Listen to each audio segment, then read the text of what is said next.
Hello, hello, and welcome to NJ Thrive's Small Business Webinars. Today is June 29th, and you are attending one of our weekly webinars created to help New Jersey small business owners start, grow, and thrive. Thank you for being here with us today, for taking up your lunch hour to be here with us today. And hopefully you'll find some really useful and valuable information to take away with you. I'm your co-host, not the host, your co-host for today, Uzma Sheikh. And with me, I have Marjorie Salas, who will be co-hosting or hosting our webinars starting from next week. So please show your love to Marjorie.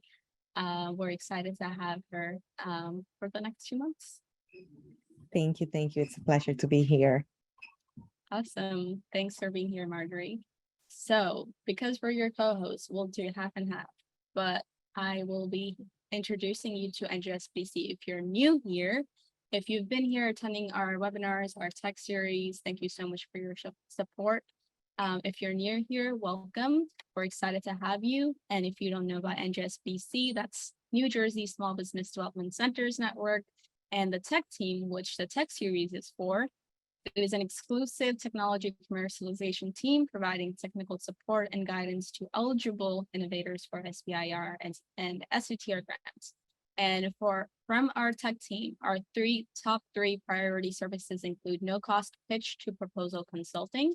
That means we can review your proposals, we can guide you through them, review the comments or anything like that, go in details once you request counseling.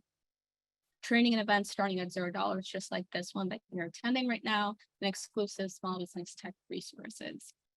If you see on your screen, there is a little map. You'll see little SBDC logos throughout the state of New Jersey. That's where our 10 offices, our regional centers are located. If you'd like general help, please go to njsbdc.com, request counseling, and you'll be able to request counseling. But for tech team, go to njsbdc.com/tech team. Before we move on, in the chat below, feel free to share where you're from, what your small business is about, who you are, if you have any socials that you'd like to share, contact information, and tell us what you do. We'd love to know. And who knows, you might find your supporter, investor, friend here in the chat. All right, moving on. We have a couple of headlines that we need to share with you, and those are just some things that are happening in the community, whether they've happened, are happening, or will be happening. That's what we have. Then we have our presentation, from the speaker, and then we have our Q&A. All right, and these are the links here. All of these links will be shared. I will just go through these very briefly, and you'll be able to peruse them on your own time. Sorry for this. I'd just like to quickly open. Apologies. All right, so the first one that we have is America's Seed Fund Road Tour 2023 Midwest. America's Seed Fund Road Tour is a national outreach effort to connect innovators and entrepreneurs to non-dilutive technology funding opportunities provided through the SBIR and STTR programs known as America's Seed Fund. And here you'll find all the road tour stops: Oklahoma City, Kansas City, Lincoln, and then federal agencies. I believe they do have different areas they cover. So this is for Midwest. If you're not from Midwest, then this might not be for you, and you might have to wait for other road tours. Then we have a press release from NJEDA. Applications open for NJEDA's Brownfield Redevelopment Incentive Program. Accepted applications for BRIP. This $300 million competitive program offers up to $8 million in tax credits for project for environmental investigation, remediation, abatement, demolition activities. You can find all this information, and applications will be accepted until 5 on Thursday, September 21st, 2023. Again, these links are in the chat for you to open.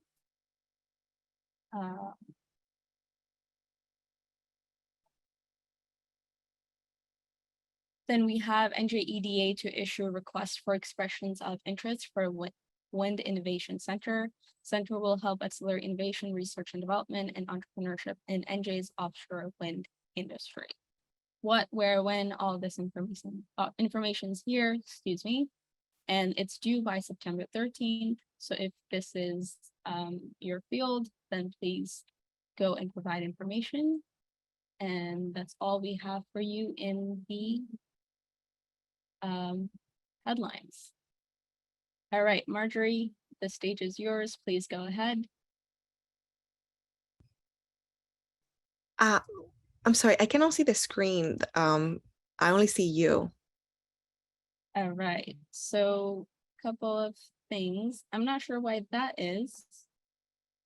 Can you see the screen right now? Still no. All right, no worries. In that case, we'll just continue and then you can pick up after. All right, so we have some housekeeping rules, things to keep in mind. If you have any questions, please provide them in the Q&A box. You'll see that there's 2 of them. There's a chat box and a Q&A. If you put your questions in the chat box, they'll get lost, and we do want to address all your questions in the end. So please provide them in the Q&A box. If you want the slides that the presenter will be showing, then please complete a 3-minute survey. It won't even take you 3 minutes. And you'll be receiving those survey slides. The webinar you're attending today is the 6th part in the series of NJSBDC Tech Series. All of these 5 webinars that we've already done will be available on our website or our YouTube channel. And with that, I'd like to welcome Mina Khalil, who's the SBIR STTR Program Manager at USSOCOM, if that's how it's said, Unlocking Innovation with U.S. Special Operations Command, SBIR STTR Opportunities. Mina, welcome. Thank you for being here, and we're excited to have you. Please go ahead and share your screen. Awesome, thank you. And it is US SOCOM. Got it. US SOCOM. There we go. I'll remember that.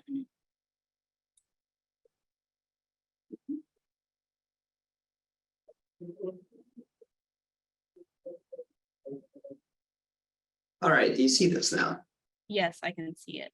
We're good. All right, great. Well, good afternoon, everyone, and it's great to be talking to the small business in the state of New Jersey. I have a long history with New Jersey. I was raised there for so many years.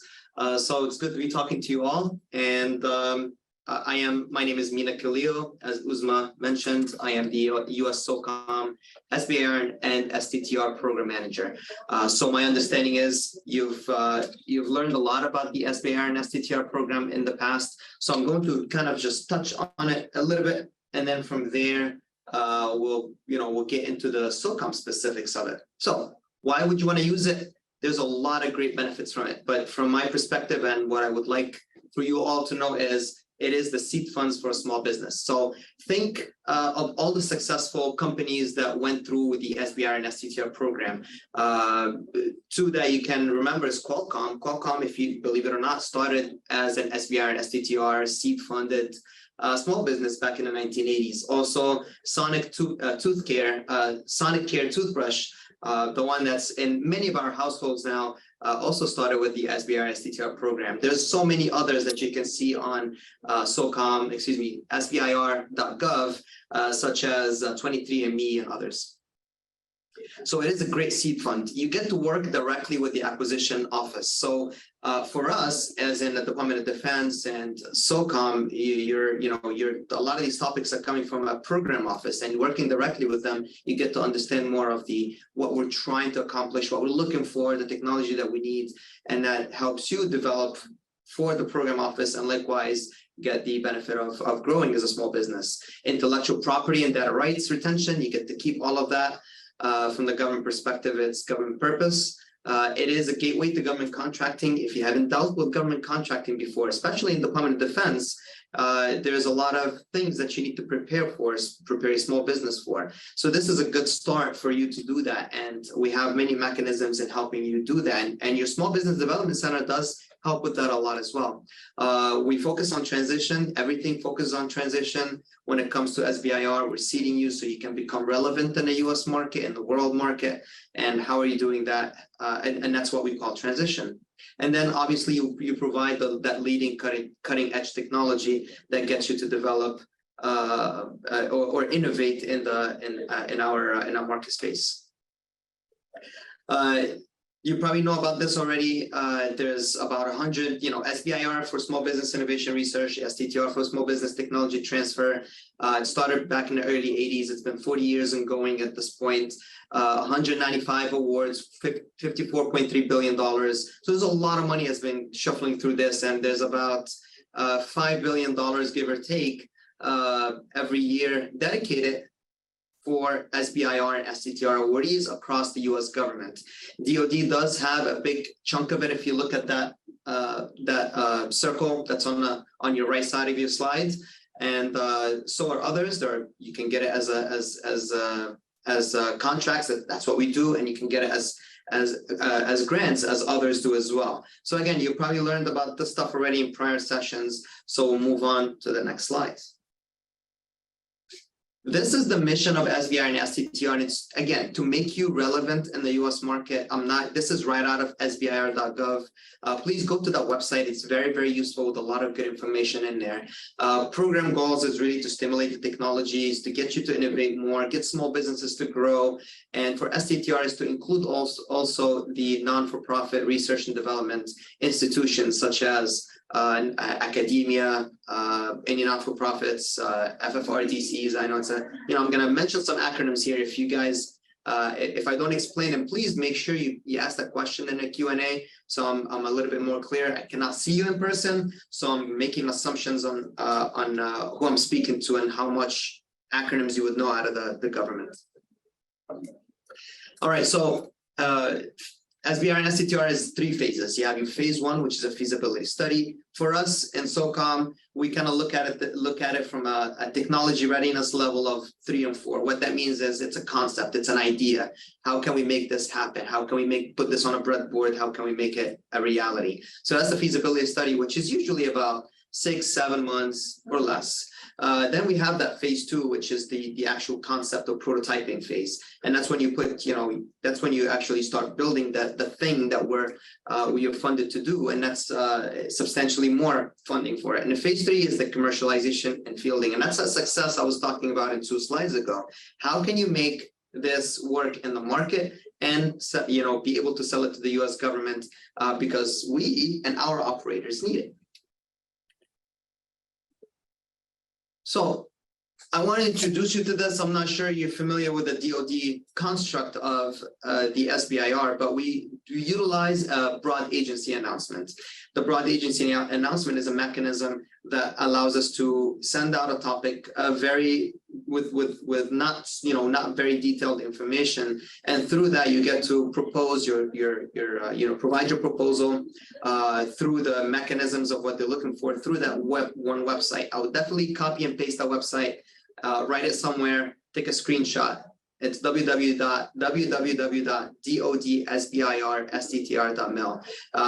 From this point on, I'm going to call it the DSIP website or DSIP tool or just DSIP. But this is how everything starts, from you certifying that you are a small business to the DoD. This is only for the Department of Defense, and all the way to proposing and then getting your proposal feedback, and then getting any notifications of award, non-award, selection, non-selection, etc. So all of this happens in this website, and they do it very, very well. So I've been very pleased in using that one over time so far. We utilize 4 different BA cycles. The first one, you will see the proposals and the pre-release period, or the period where you get to see the topics but not be able to propose to, in January, February. That's the .1. A stands for the STTR, 1 stands for the SBIR, the 2B around May, June, the 3C, which is around September, October. We also use the .4D, which is any time throughout the year. We just name the start and the end with a pre-release period of 15 days. That's when you see the topic. Again, you get to review, see if you can develop it or not, and then 30 days of open period when you can propose. A quick difference for SBIR, STTR, I'm sure you already got a lot of this. There's substantially more money and more funds than SBIR than STTR, but I believe STTR is not as utilized as much as the SBIR. STTR does require a research institution that is subcontracted to your small business. So that is up to a limitation. So you require between 30% and 60% of subcontracting, or it's not a subcontracting, it's more of a partnership with the research institution, the non-for-profit college, university, academia, etc. Where the SBIR does not require that. You can subcontract, but you can subcontract up to 33% for phase 1 and up to 50% of phase 2. So if you actually want to utilize any academia for SBIR, you can, or any small business, any company, any major company, etc. For your SBIR, there's nothing that would stop you from it, as long as it's within the boundaries that is stated here. And there's goodness in subcontracting because you get more talent that you can add to your contract. All right, so to the SOCOM specifics, and I think that's what you all are waiting for. So starting off by saying, oops, here we go. We do SBIR and STTRs, and we do both open topic and specific topics. So if there's a typo here, I apologize. It's SBIR and STTR open topics, and that's in line with the new reauthorization of SBIR STTR that happened on the 30th of September 2022. So what that means is we put out specific topics under that BAA on DSIP, and that would say I want a specific technology to be developed. Or we can put out an open topic that would say, hey, this program office in SOCOM has all of these different technologies that we're seeking. Please present for whatever bullet that you're looking for, that you can develop for. So we do that for both SBIR and STTR topic. We've piloted before the reauthorization, and it worked very well with the STTR. You might find other DoD components that can do open topics a lot more fluently, and others that would focus more on the specific topics, and that really based on how we all do our SBIR topics, because there are 13 or 14 different components within DoD that does this. Let's focus on the SOCOM specific part. So we focus on our technology interest area. What that means is we actually get our topics directly from our program offices. So requirements come from the operator, from the mission to our program offices. Program offices then look at the ability to fulfill these requirements and provide these technologies. And one way they do it is to come to the SBIR STTR office in SOCOM, my office.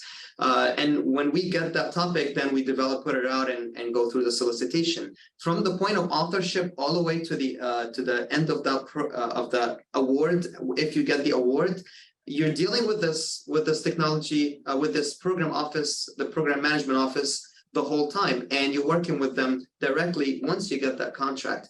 That is great news, because that bridged that valley of death, that you're not having to develop something, don't know where it's going. You know it's going towards the requirements, and if you do it well, then this will be in the hands of our operators, and it is fulfilling the mission. We do about 60 to 75 different SBIR and STTRs per year. I know that doesn't sound as much as, say, other DoD components, especially the major services, the large services ones. But our transition to a phase 3, because of what I just mentioned, is probably one of the top in the US government. So we do, I think at this point, last year alone, we did 25% only within SOCOM, not counting the others that we've done outside of SOCOM with SOCOM topics. In addition to that, our timeliness of award is very, very quick. So we do about 100 days between proposal and award for SOCOM. We do have other avenues that can do it a little bit less. So let's talk about that. I use my SOCOM contracting shop, and we have a very, very close relationship with a specific contract officer to SOCOM. We also use other government agencies, contract offices. However we can collaborate to get our awards completed. And then finally, we have this SoftWorks. partner intermediary legislative pilot. And I know there's a lot of acronyms here, so I'll walk with you on that one. SoftWorks is our non-for-profit, partner intermediary non-for-profit. That's actually what I'm sitting in right now. Not my place of work, but this is I come often. So SoftWorks, and if you want to, you can go to softworks.org. I'll mention that later. Is a great way to they focus a lot on academia and small business and growing them and providing a lot of technology to SOCOM. They do have an agreement with SOCOM, and they are funded by SOCOM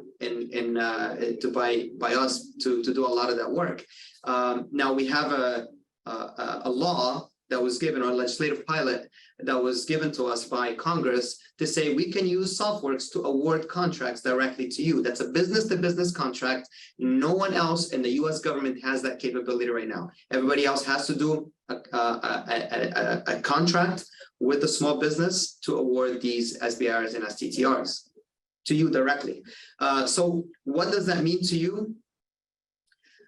Let's look at the problem first. We had a lot of non-traditionals that couldn't do any, they could not participate, or they were limited in getting these SBIR awards. There was an administrative lead time that was reducing the efficiency. And the approach that we did was this partner intermediary agreement legislative pilot. The full title is right there. It's FY 2022 NDAA section 852 if you ever want to look it up. But it tells exactly what we can do or cannot do. Because of this, we were able to award an SBIR within 30 days. So we get the proposals, 30 days later, you have an award. It is remarkable on how we were able actually to do that. And we've gotten nothing but great feedback from so many within the government and outside from small businesses, because you still keep your retention of SBIR, of your data rights, intellectual properties, and you still keep the SBIR topic for yourself, for your company to get, the great benefits of it, which is, for example, directed awards. You actually get you don't have to go full and open anymore. You don't have to propose again and compete against others. Once you have that phase one, you're good for that technology, for the life of that technology, as long as the government needs it.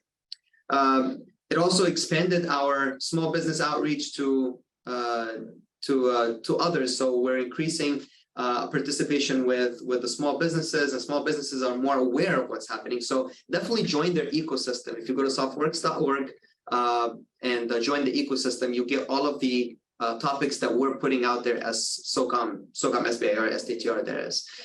So out of that, we've got 200% increase in proposals, very relevant proposals as well. And that number is increasing. We've averaged about 73% decrease in award time over the years.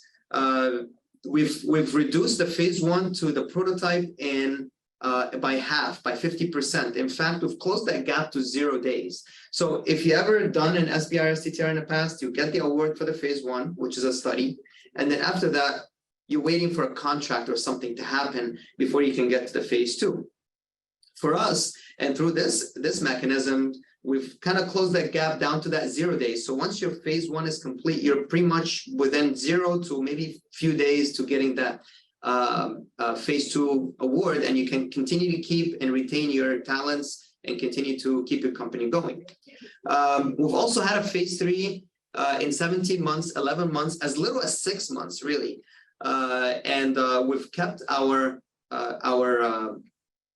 we've grown our transition rate to over 38%. That's a big deal. That's a big number, considering that we're doing a lot of seed funding for technologies in the U.S. government. So if you ever look up, hey, what are the others? That would be it. So that said, I'll tell you a quick story of a very good company that was able to, we were able to get them across this through a topic. So that company proposed initially for a phase one that we put out in 2020.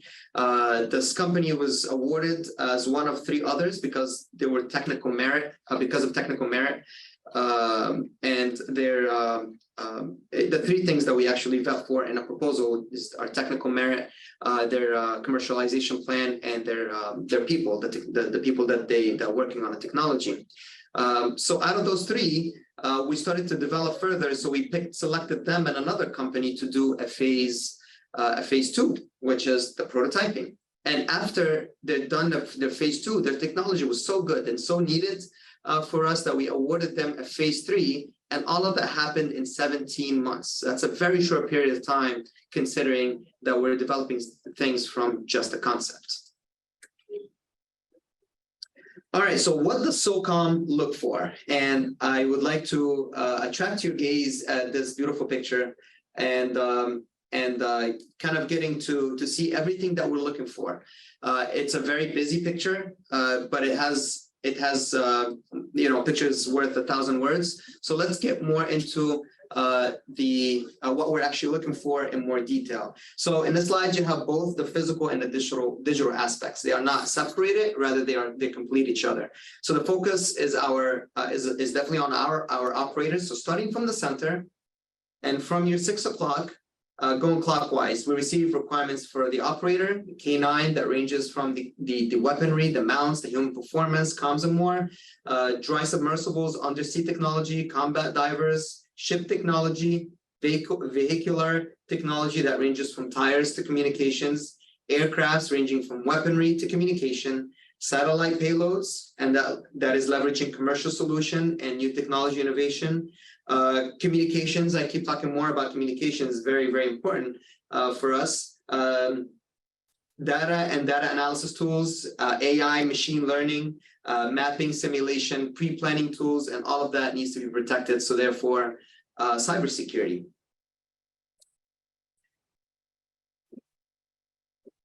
All right, so let's focus more and hone on the SOCOM SBIR STTR process, how we develop things, what we look for, how much money, etc.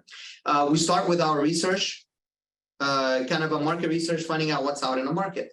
And then when that technology comes at this point saying, hey, we need to develop this thing through an SBIR process, we go through either we go through a phase 1 or something called a directive phase 2. A directive phase 2 means that we go full and open, bypassing phase 1, assuming that you've done the technology research already. For phase 1 perspective, we do up to 210K. In reality, it's about 175 for phase 1 and 210K for STTRs. Excuse me. 175K for SBIR's phase 1, 210K for STTR's phase 1. Period of performance is up to 7 months, and we do multiple awards per topic. And from there, we determine which companies have succeeded in the phase 1 to take them into the phase 2. So that goes through a source selection. From there, we have the phase 2, and the phase 2 is one of 3 avenues: the follow-on phase 2, which is coming from the phase 1 down selecting to the phase 2, a directive phase 2, and as I hinted to earlier, this is a full and open competition. You have to propose your feasibility study, your phase 1 but it's not a phase 1. As part of your proposals, that's a must. And a sequential phase 2. Sequential phase 2 is very unique, and we use this up to, we've more than about 50% of SBIRs and STTRs in SOCOM were sequential phase 2s. That's a phase 1 that was done by another DoD or another US government or DoD agency or DoD component. And we just asked them for permission. We used that same topic, that same award to directly award to you as a small business, the owner of this topic, given that it is solving or continuing that phase 1 development.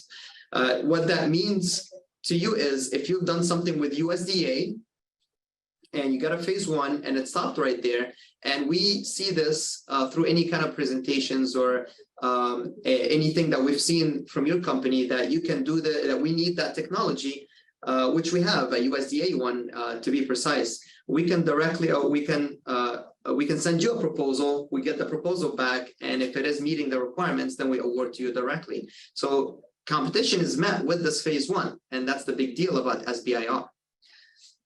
So that's what the sequential is. It's the cost estimate is really depends on the cost for phase 2 is really depends on the kind of work we're doing, and averages about 18 months. If it is warranted and we need to do a second phase 2, you as a SBIR phase 1 awardee or a SBIR awardee, you're allowed up to 2 awards per topic per company. So if that is warranted, that's usually the the exception, not the rule, then we can do a phase 2 just to get you to the finish line. At the end of that, the phase 3 is our goal. As I mentioned many times, it's not SBIR dollars at this point. It comes from the program office. There's no more competition. There's no funding size. There's no limitation, and you're pretty much providing for our warfighters. All right. So I mentioned a lot of this information already, but again, as for phase 1, please keep in mind when you're looking at the DSIP and we are proposing that there are a 5-page proposal that we require, a 15-slide presentation that we also require. The 15-slide presentation is important because sometimes we do a presentation, they will say, hey, we have 5 companies, we want to down select to 3 as an example. So if you are one of those 5 companies, that's the slides you're going to use. If you don't have that presentation, that rules you out automatically. Cost proposal. This is not inclusive. There are other things such as right now we're asking for a foreign disclosure, foreign funding disclosure that is required. So make sure you submit all the required documents as per the DSIP, and that gets you through the gate. If you get at the end that you're 100% complete, that means that DSIP thinks that you have everything in there, but they don't know every different component within DoD's requirements. So make sure that you read all of our instructions and you have all the things, you have all your check boxes for that traceability matrix that you have, that you should be putting together to make sure that you provide everything that we need. All right, phase 2 is a proof of concept, like I said, and what is required here is a 10-page proposal, 15-slide presentation. That's only for direct to phase 2. Sequential does require a 10-page proposal. The feasibility study is absolutely necessary for the direct to phase 2 and the cost proposal. Again, this is not inclusive, but these are the main things I want to hit on because sometimes I see some of these missing. All right, my biggest question, or the question that I get the most, which is how do I reach SOCOM? Okay, so Mina, I got it. There are so many ways to get SBIR and STTR awards, but then how do I even talk to you guys? For BAAs, as I mentioned, softworks.org/ecosystem. If you sign up to that, they package all of my SBIR topic together in one package, and they shoot it off in an email to you, and then they have it online as well. But that's not the only thing they can do. They have many other things that they can do outside of SBIR, STTR. So think of a bigger picture of what else they can provide. For example, they've done a small business boot camp, and they brought investors, etc., in there as well. So you got the opportunity to learn about how to grow your small business in the defense environment or in government environment, and maybe you can engage with program offices. Maybe you can engage with investors and see how you can help your company grow. And that was for $0. Why? Because again, the SOFWorks gets funded by SOCOM as part of the agreement. If you already developed something, you've gotten an Air Force, for example, an Air Force SBIR, one of the AFWorks phase 1s, and you think that SOCOM has a need for it. There are many avenues that you can do this. For sequential phase 1s, for sequential phase 2s, as mentioned, you can use EngageSoft. EngageSoft is our gateway. This is SOCOM's gateway. You submit your quad chart. It's on this webpage. You submit your quad chart and the information that they ask for. And this one does not go to a black hole. This one has our acquisition executive, our highest ranking, the acquisition executive. It has his attention. So he makes sure that this one there's a program office responsible for this, and it makes sure that this is getting the right attention, whether it's something that we need or not. And at any rate, you'll get a feedback. If it's not something that we need, then you get that feedback, and that will help you focus and understand what else SOCOM is looking for. Soft Week just ended in May, so Soft Week 2024 is next May, and Soft Week is a great avenue for you to come down, listen from the program offices themselves, listen from our acquisition executive, from our commander, and see what are we working on, what are we looking for, and how you can fulfill these needs. So I highly recommend. I know there is a cost associated with it, cost of travel, cost for the conference, and the cost for the stay. But if you are able, I think this is definitely worthwhile for you coming down. We also bring a lot of our other DoD and US government's SBIR, STTR program offices, and we have our booths, so you can come and talk to us and we can share information, etc. We have our own sessions in there as well. Another way is Tech Tuesdays, SoftWorks, yet again. They have their own every Tuesday from 3 to 5.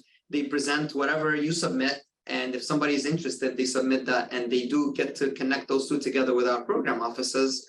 You get to pitch it to them for 30 minutes. So definitely a great opportunity in doing that and see what, what do we need and how you can tailor your technology to it. And then finally, technical experimentation. And this is where you have something that's already developed and you can submit it through that link. We do have 3 different events per year, and you can go to that event if selected, and you can present your technology, and you get operators and users and program offices to see what you have.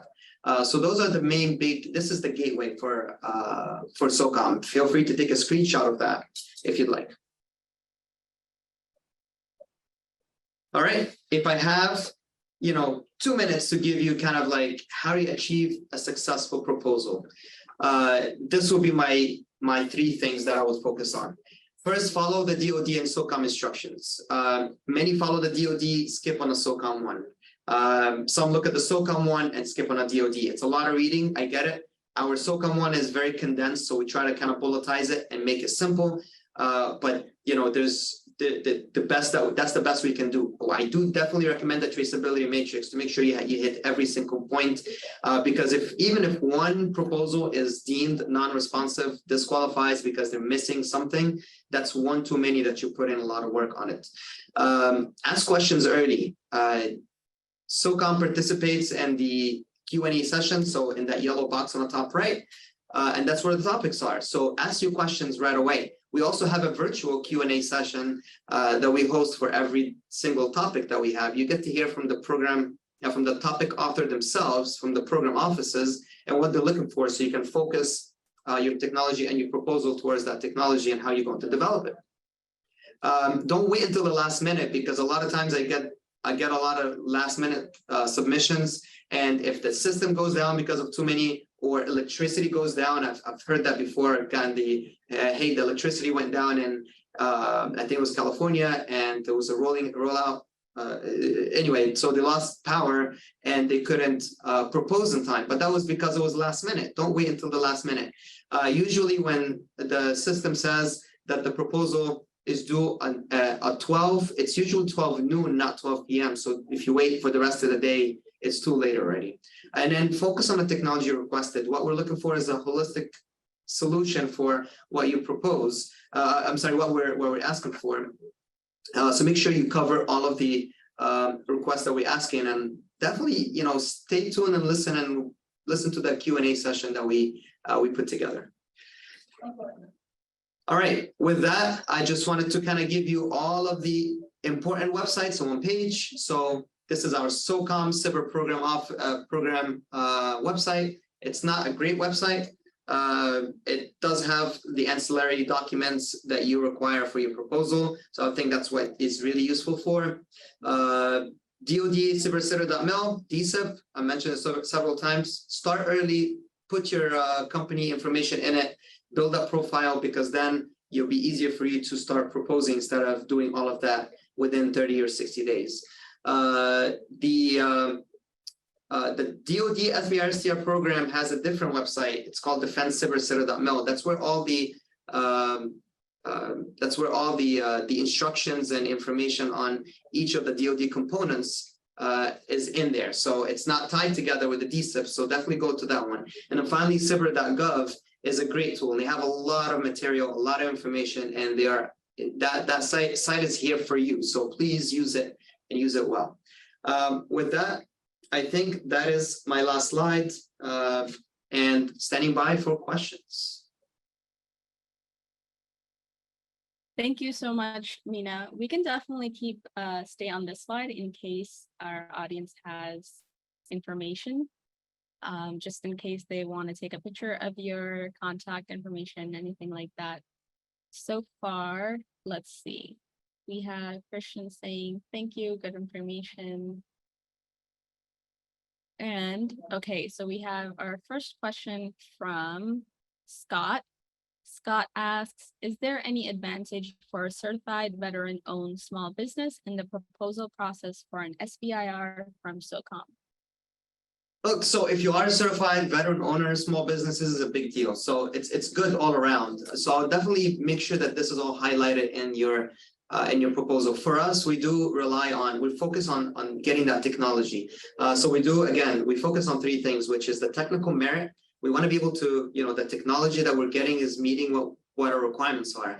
The personnel working on the project, on this effort, and then finally commercialization plan. We want to make sure that you're in business, staying in business, and you have the plan to do so. We don't look in detail on the certified veteran-owned small business or any other metrics when it comes to that. That's not one of our three measuring things. Awesome. Hopefully that helps, Scott. If you have any follow-up questions based on the answer that Mina provided, please let us know and we'll do our best to get to it again. We have a question from Raja Ratnam, who says, what can a company expect as an outcome of Tech Tuesday pitch? Good question. Yeah, so if I understood that one, company expect as an outcome of a Tech Tuesday. I don't think the company out of the Tech Tuesday pitch. I think the technology that is out of the Tech Tuesday pitch. What you're proposing to in the Tech Tuesdays, and this is not, SBIR and STTR or SBIR STTR is a very small little pie in the US government pie. But what you're proposing is, here's the technology I've been working on, here's what I've been developing, and this might be of use to the US SOCOM mission. And if so, then, kind of presenting that, you'll get some kind of a feedback of, yeah, we need it, but we needed to use it in a different way. Our former commander kind of mentioned that in a prior SOFIC or now SOF week, saying that you have no idea how we can use the technology to meet our mission. So just kind of pitching what you have developed and worked on to us, there's some kind of a goodness out of it, and somebody might be interested in. If you want to know more of what SOCOM is looking for aside from the presentation, go to SOCOM.mil, www.socom.mil. Make sure you put the W's because it will go nowhere if you don't. And go to hard problems, I think is in there. And now would kind of give you an idea of, here's the things that we're looking for. Got it. Thank you for that. We have Benjamin asking, is the tech topics open-ended for the purpose of proposal, or are they specific to agency DoD needs only? When we put out the, that's a good question. That's a great question. When we put out our phase 1 topics, we usually state phase 1 or directive phase 2. We usually state what we're looking for, which is a requirement, and it is within a specific thing. We want to develop a thing. If I can make a hypothetical, very, very hypothetical example, I would say a teleportation device to Mars, right? So I would say that's what we're looking for, is a teleportation device to Mars. But then our phase 2 would state, which is another paragraph, would say, we're looking, here's how we can transition and what we're looking to develop out of it. The phase 3, which is, there's a dual use for that, which is how can you use that for the commercial market as well. But it is all focused on our SOCOM technology of interest. DoD, when you say DoD, by the way, that's again 14 different components, and Air Force does a complete open topic through AFWorks. Go to AFWorks if you're interested, and that means you just put in whatever you have and they will say whether this is something that they need or not.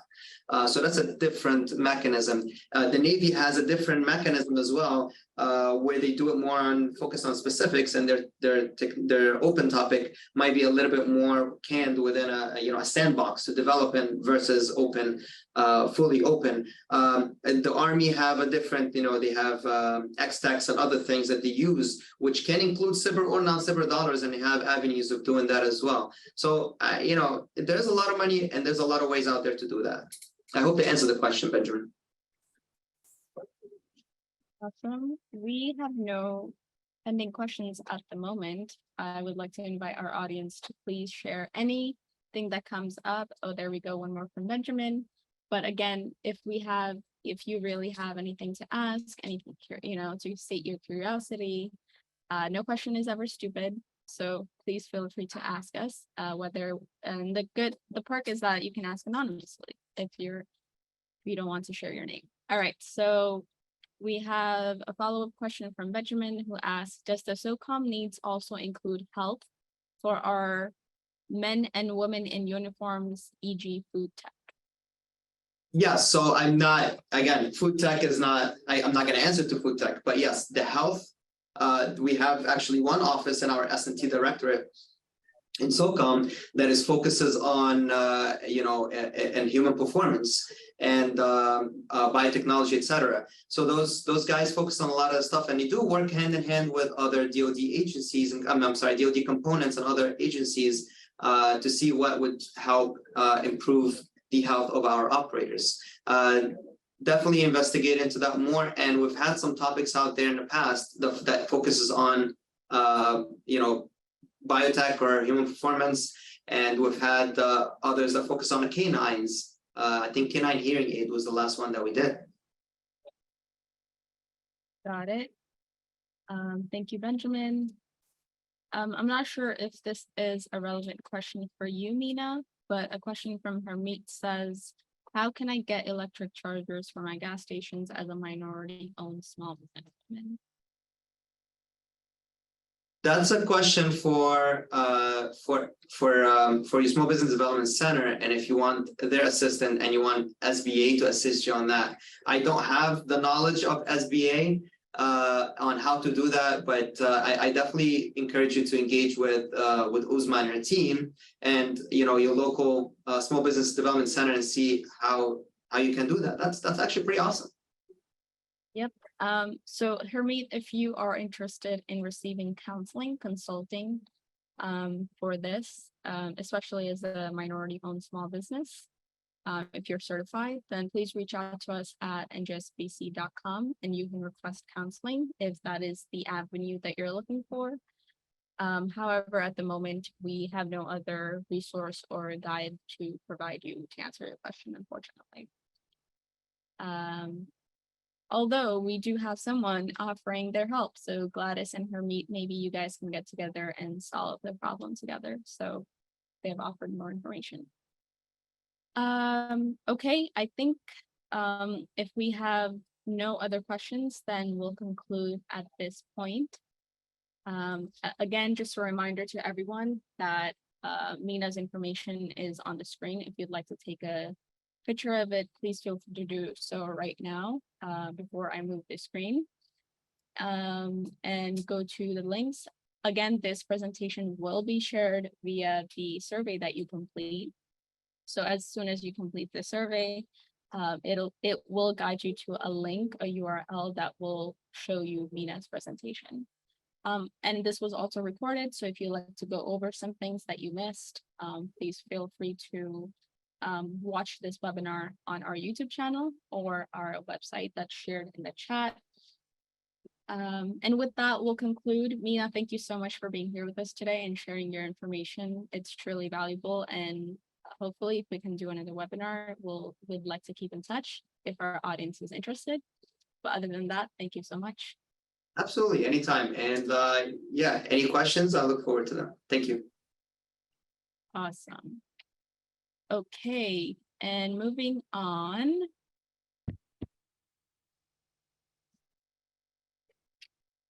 Well, everyone, thank you so much for being part of this webinar. Once again, thank you, Mina. Next week on July 6th, we will have Ryan Sylvester. He will be teaching us how to get funding for small businesses. You can scan the following QR code that you see on your screen to register for this webinar. He will be giving you great information on how to get started.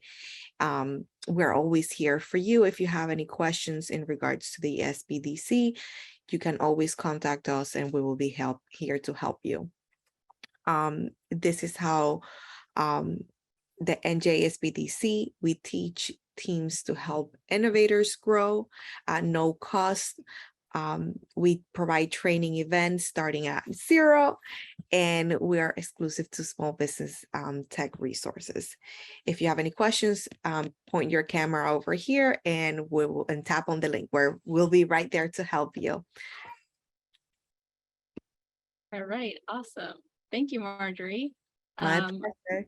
To our audience, you'll be looking forward to seeing more of Marjorie from next week. So excited to have you on board. And with that, everyone, we're signing off. I hope you guys take care of yourselves and enjoy the sunny or so-called cloudy weather from Jersey City. But if you're anywhere else, please go outside, take a walk, take care of yourselves, and we'll see you next week. Have a great day as well. Bye-bye.